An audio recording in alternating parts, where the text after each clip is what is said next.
Hey everyone, Rick here, and it is time for another video focusing on this new game that I just recently discovered a couple days ago at Toys R Us. I found a whole section of this BattleClaw stuff. Now, in this video, I'm going to be going over the two-player battle pack as well as how to play just the basic game.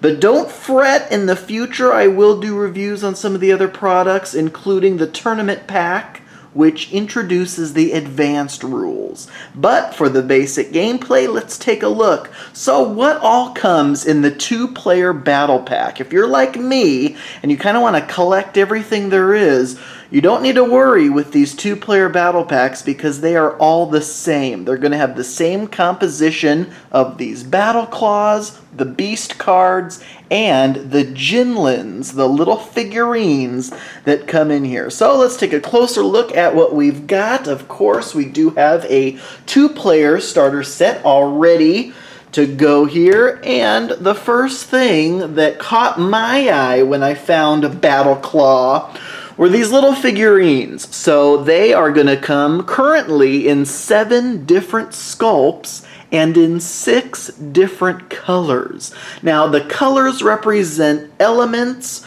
so you're going to have yellow representing earth, red for fire, blue for water, white, which is not represented in the two-player battle pack, is metal, and green is wood. Now you might be asking yourself, what about that pretty cool, clear, glittery color? That is basically just considered a wild that can act as any of the other 5 elements. So, focusing on what we have in the two-player battle pack, you'll also notice there are a couple of these claws. Now, if you are new to BattleClaw, this is the primary play feature that really sets this apart from other games. This is actually a pretty cool resource management mechanic, similar to Magic the Gathering. You know, if you've ever played that card game, you know you need mana to play your spells. In BattleClaw, you are going to be trying to capture these Jinlin figures, pull them to your side of the battlefield. Whichever figures you've managed to capture in that turn, you can then use as resources, essentially. In the basic game, there's only 2 ways to use a Jinlin figure. Either to release it, which means hold it above the battlefield and let it drop where it may. Doing that will allow you to place one of these +10 power-up tokens on any of your beasts that you choose. Now, the other way you can spend any of these Jinlins that you collect is by actually placing them on your beast card. You don't need to worry about building a deck or anything like that. In the two-player battle pack, there are going to be 3 beast cards per side, so 6 total. You may want to shuffle them up and see what you can do, kind of mix and match, but for the most part, you're going to want to stick with cards that are of the basic same colors. That'll make it a little bit easier on you when you're capturing your Jinlins. You only have a couple different colors that you're really going to want to worry about. So on these beast cards, there's actually quite a bit of information here. This game was actually surprisingly deep for me, that I discovered, even in just this basic game. So what you're going to find on a beast card are these 2 elemental symbols and colors. You're going to need to play Jinlins, 1 of each color, on that beast in order to activate it. As soon as you activate a beast, you'll slide it forward to indicate that that beast is attacking, and then you choose one of your opponent's beasts to attack. Now, one thing to keep in mind is you're going to be using your power value over here. So for example, this Saber Crest Dragon has a power level of 40. You are going to try to meet or exceed the beast that you have targeted, their defense value. So for example, this has a 40, this has a 50, so as is, even if I was able to play Jinlins of the appropriate colors on this beast card, I could not kill that opposing beast with only a power level of 40, which means prior to placing my second beast on, or second Jinlin on this beast, I'm going to want to have had to release a Jinlin or two. That way I could have used some of these power-up tokens to increase the power, so that way I could then target that opposing beast and destroy it. One other thing to keep in mind, not necessarily on this particular beast, but on some of these other beasts, you'll notice at the bottom here, this is what they call a Wuxing bonus. If the beast that you're targeting is of that element, you'll get that bonus. So for example, here it is a metal white, but even if the beast you're facing is that element, you don't really get a bonus there. But for example, the Arachnahorn, if it is targeting a metal beast, yes, it'll get a plus 20 power bonus when it targets a beast of the white metal element. One other important thing to note is that while you can use Jinlins of any species, such as we have the rhino here, the blue rhino, while it matches in color, you may want to play this on this particular beast card because of this symbol here.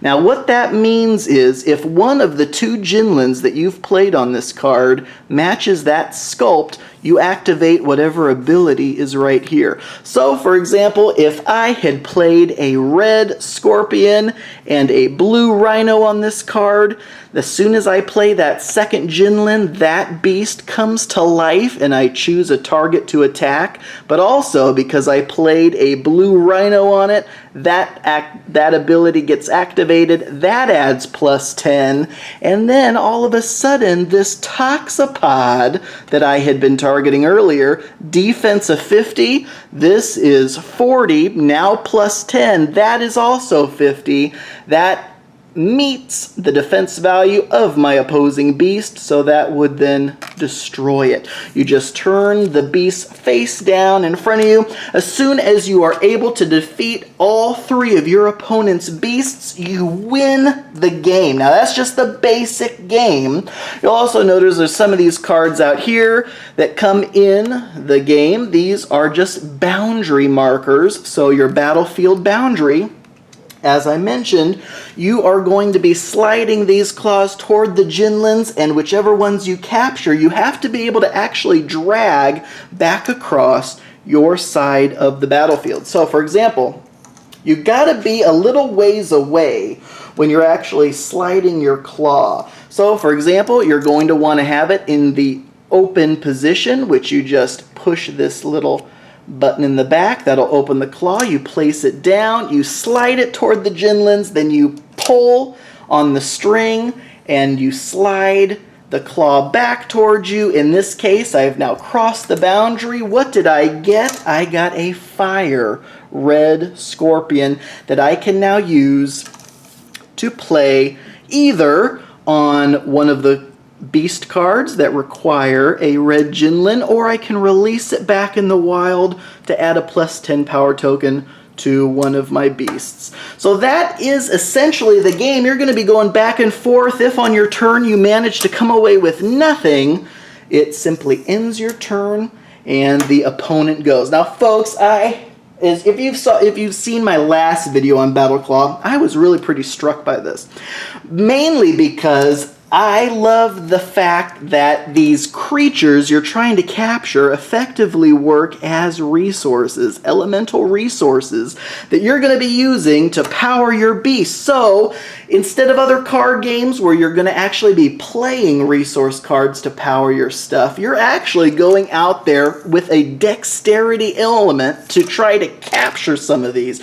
You can definitely capture more than one Jinlin at a time if you're pretty good. Now just remember, as soon as you place a second Jinlin on your beast, that activates the beast at that specific moment. You can only, in the base game, just the basic rules, you can only start working on one beast at a time. So you couldn't put, for example, a red scorpion here and then a blue rhino over here.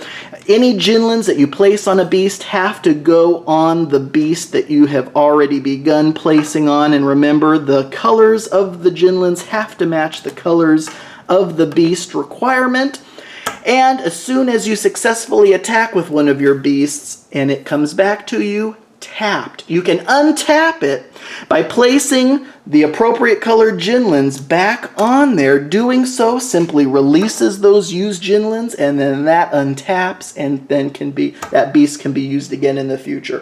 Folks, what you see here is what comes in the 2-player battle pack. Let's just take a closer look at some of these cards fairly quickly. So you have the Toxapod. It's going to require earth and fire.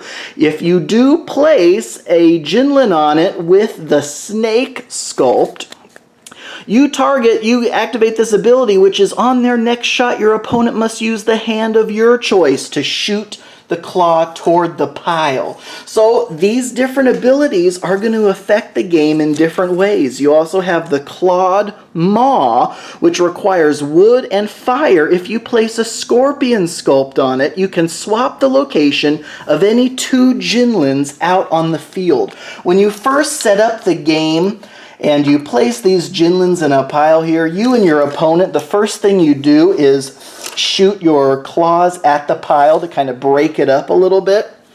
And so if it was kind of unfavorable, if you place a scorpion on this card, you can swap the location of any 2. Say you kind of wanted that yellow snake, but you're not sure you can quite get to it. You may want to do and activate this ability so you could swap, for example, those 2 and have that snake much easier to grasp.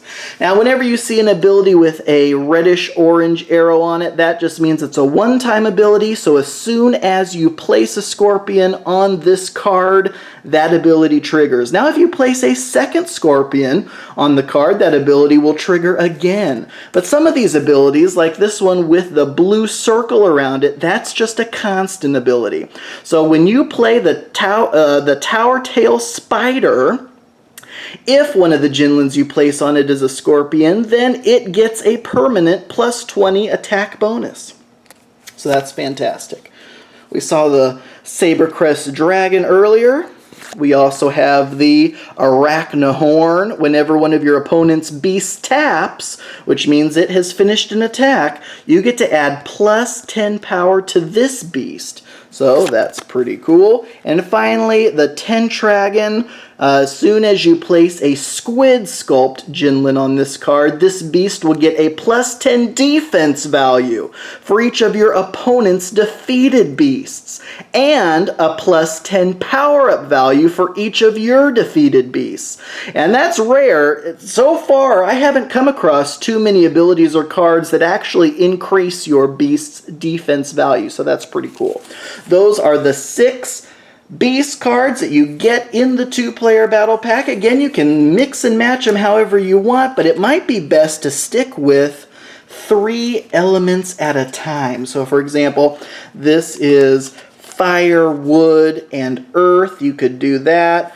The only thing about really splitting up how many elements that you use in your 3 cards is that when you go to capture Jinlins, while it would be nice to be able to have a variety of Jinlins that would benefit you, it might be harder if your opponent has already captured some of those and then you're stuck trying to work out with what's left. So that, folks, is the 2-player battle pack for BattleClaw. This is a new collectible battle game from Mattel.